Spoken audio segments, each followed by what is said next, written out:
Bueno, vamos a empezar a trabajar con este nuevo concepto de las fracciones. En este caso, fracciones equivalentes.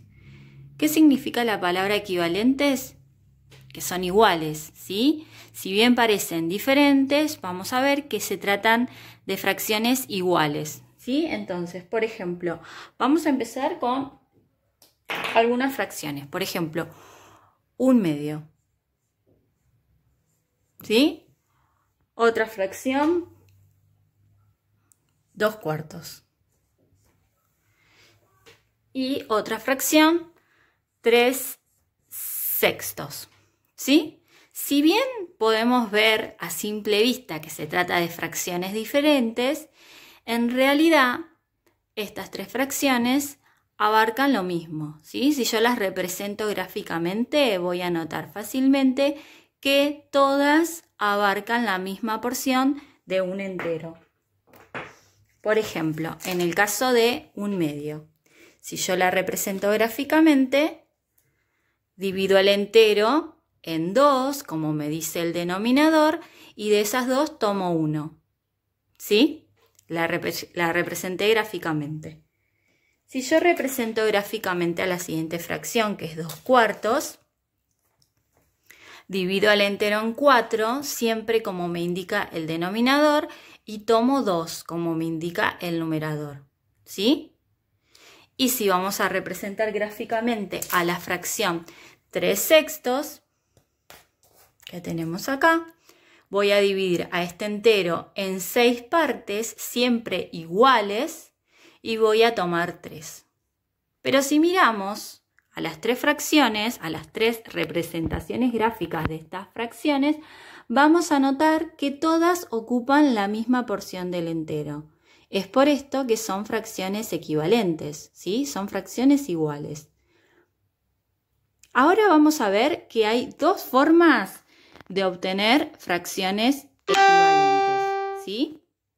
Entonces, para obtener fracciones equivalentes, podemos hacer dos métodos o dos formas para conseguirlas, ¿sí? El primero es amplificando, y cuando hablamos de amplificar, hablamos de ampliar, ¿sí? La fracción, y para eso vamos a multiplicar. Y en el segundo caso, cuando hablamos de obtener fracciones equivalentes simplificando, vamos a hablar de dividir, ¿sí? ¿Qué es lo que tengo que tener en cuenta? Lo siguiente.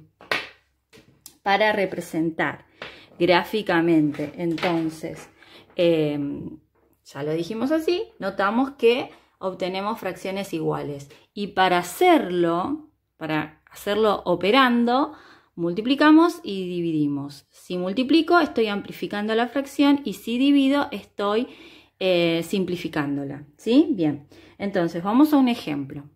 La primera es amplificando. Yo tengo, por ejemplo, esta fracción, 5/10.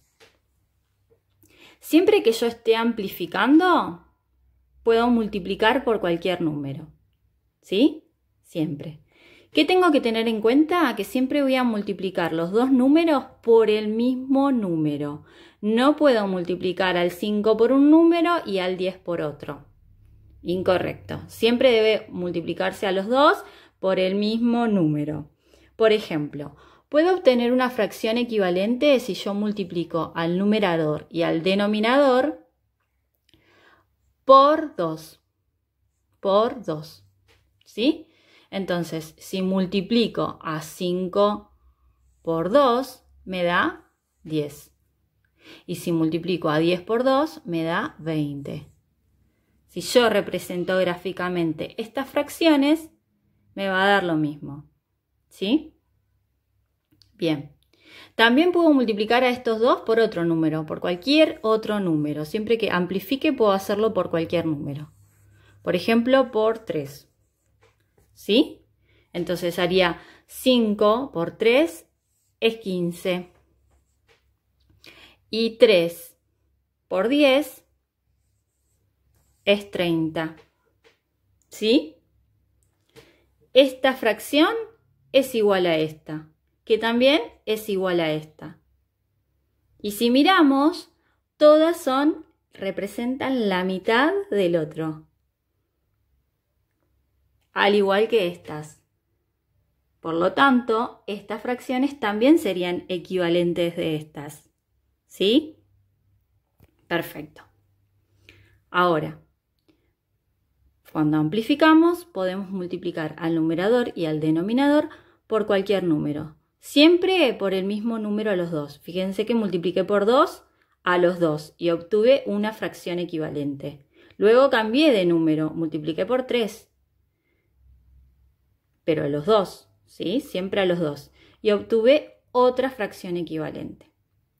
No es el caso de cuando simplificamos. Cuando simplificamos, si por ejemplo buscamos la fracción equivalente de la misma fracción, 5 décimos, pero ahora simplificando, me va a pasar lo siguiente. Como hay números que pueden ser divisibles por otros, y por ejemplo, el 5 puede ser dividido por números que puede ser dividido también el 10, pero en el caso inverso no. Por ejemplo, yo puedo dividir al 10 por 2 y me daría 5, pero no puedo dividir al 5 por 2. Entonces, ¿qué tengo que hacer en estos casos cuando simplifico y divido? Tengo que buscar un número pensando. También traemos ahora al recuerdo a los criterios de divisibilidad para dividir a estos dos por un número que sea posible. Ya dijimos, por 2 no puedo. Puedo dividir al 2, pero no al 5. Por 3 tampoco, ninguno de los dos es divisible. Por 4 tampoco. Por 5 sí. Por 5 puedo dividir a 5. Divido 5. Y también puedo dividir al 10. Dividido 5. Entonces, 5 dividido 5 es 1. Y 10 dividido 5 es 2. Entonces, recapitulamos. Las fracciones equivalentes son las fracciones que parecen diferentes porque se escriben con diferentes números, pero que en realidad representan la misma porción del entero, representan la misma cantidad, ¿sí? ¿Cómo las obtengo? De dos formas. O amplificando, que es multiplicando, o simplificando, que es dividiendo. Si multiplico, siempre tengo que multiplicar a los dos por el mismo número. Puedo hacerlo por 2, puedo hacerlo por 3, por 4, por 5, indiferentemente, porque nada lo impide, ¿sí? Siempre que lo haga por el mismo número. Si multiplico por 2 es a los dos por el mismo número. Si lo hago por 3, a los dos por el mismo número. Y la fracción que se obtenga de esa multiplicación va a ser una fracción equivalente. Cuando dividimos, tengo que tener en cuenta que el número que elijo para dividir tiene que ser divisor de los dos, ¿sí? Como dijimos, 2 no era, 3 no era, 4 no era, era 5, ¿sí? Bien, en ese caso, fíjense que también divido a los dos por el mismo número. Una vez que encontré el número que puede dividir a los dos, lo simplifico y en este caso reduje la fracción a 1/2, que vuelvo a decir, es también fracción equivalente.